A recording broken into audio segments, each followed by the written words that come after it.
La base d'un être humain, c'est quoi ? Son corps et son esprit. On peut dire âme aussi. On s'en fout.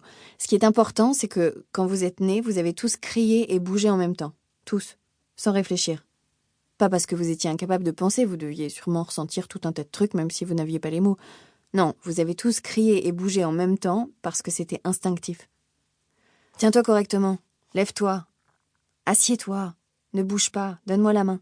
Viens là. Attends. Touche pas à ça. Chut. Tous les trucs du genre avec lesquels on nous bassine depuis qu'on est tout petit font qu'au bout d'un moment, le rapport corps-esprit peut devenir de moins en moins instinctif. Parce qu'on nous oblige, alors qu'au départ on en a envie, à ne pas étendre les jambes, ne pas s'asseoir, ne pas se lever, ne pas bouger, ne pas courir, ne pas parler, ne pas se pencher par-dessus la rambarde, ne pas ramasser le truc par terre, ne pas poser de questions. Vous captez ? C'est comme les souris qui se prennent des coups de jus dans les laboratoires. Au bout d'un moment, elles ne font plus rien de ce qu'elles ont envie de faire, les souris. Elles doivent même plus savoir ce qu'elles ont envie de faire au final. On ne sait pas ce qu'elles pensent, les souris. Bref. Toutes ces foutues restrictions font que notre être a tendance, ou un genre de prédisposition si vous préférez, à se diviser de plus en plus. On subit tout ce bordel plus ou moins jusqu'à l'adolescence, et la cerise sur le gâteau, comme si c'était pas déjà assez compliqué comme ça, vlam, le corps se transforme. D'un coup, on se retrouve avec des seins, des poils, une pomme d'Adam, une voix différente, et on a l'impression d'habiter dans une baraque qu'on n'a jamais vue et qu'on connaît pas. Tout le délire de la puberté, quoi. Et sans s'en rendre compte, à ce moment-là, il peut y avoir totale dissociation du corps et de l'esprit. Pour couronner le tout, l'idée du corps d'un côté et de l'esprit de l'autre est accentuée en plein milieu de la terminale, moment impeccablement choisi pour débuter ces putains de cours de philo si théoriques et si tardifs, parce que Descartes en fait deux concepts différents. Et même s'il y a tout un tas de théories qui les rassemblent, le fait de poser deux mots dessus au lieu d'un, ça les divise.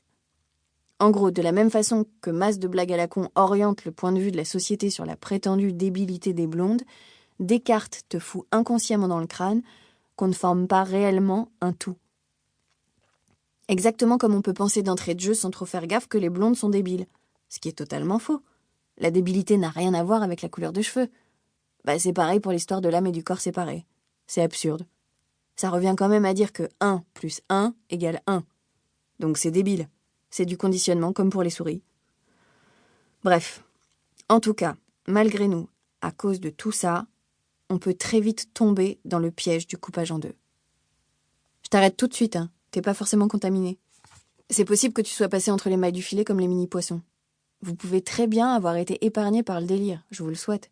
Mais anyway, si tu regardes bien autour de toi et que tu fais un peu gaffe, c'est sûr que tu trouves un paquet d'exemples. Et dans certains cas, putain, c'est gravos. C'est carrément la guerre froide et Berlin avant la chute du mur. Genre le type ou la meuf est tellement mal à l'aise qu'il sait même plus comment bouger ou comment lever la main en cours. Alors que justement, au contraire, pour se sentir bien et gagner un peu de tape, temps, argent, plaisir, le principe c'est plutôt 1989 et la réunification de la RFA et de la RDA. Est-Ouest, si tu préfères. On s'en fout de l'Allemagne. L'idée c'est de ne faire qu'un, d'être entier. Donc on arrête avec Descartes et les concepts foireux, parce que quand ça fonctionne pas bien ensemble, c'est comme un pilote qui refuserait de toucher le manche ou les commandes de son avion en plein vol. Ou comme un avion qui ne répondrait plus du tout à ce que ferait le pilote. C'est le crash assuré. Alors il faut tout bien reconnecter. Rebrancher tous les fils en fonction des couleurs. Les rouges avec les rouges, les noirs avec les noirs. Et se rassembler, comme dirait mon pote Mathieu. De A à Z, de haut en bas et des pieds à la tête. Pour que ça redevienne aussi instinctif que le bébé quand il sort du ventre. Quand t'es en colère, tout ton corps doit être en colère. Tes jambes doivent être en colère, tes bras doivent être en colère, tes mains doivent être en colère. Quand t'es excité, c'est pareil. Idem quand t'es content ou que tu réfléchis. On doit exister de façon épidermique. La vie, ça doit être viscéral. Quand t'exprimes une idée, quand tu ressens quelque chose, tout ton corps doit l'exprimer et le ressentir en même temps que ta tête. Il est normal de parler avec les mains. C'est d'ailleurs en parlant de cette façon qu'on se fait le mieux comprendre.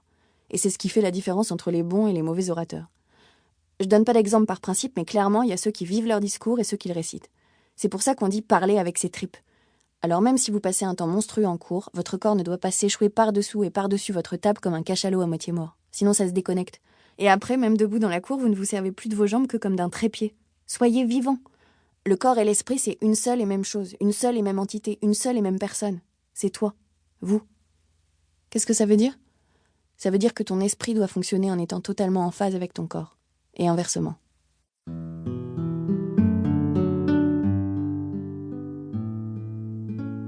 Oui, mais mon nez, ma bouche, ma taille, mon sexe, ma peau... Pour continuer à écouter ce livre audio gratuitement, cliquez sur le lien dans la description et vous pourrez l'écouter en entier sans frais grâce à l'essai de 30 jours d'Audible.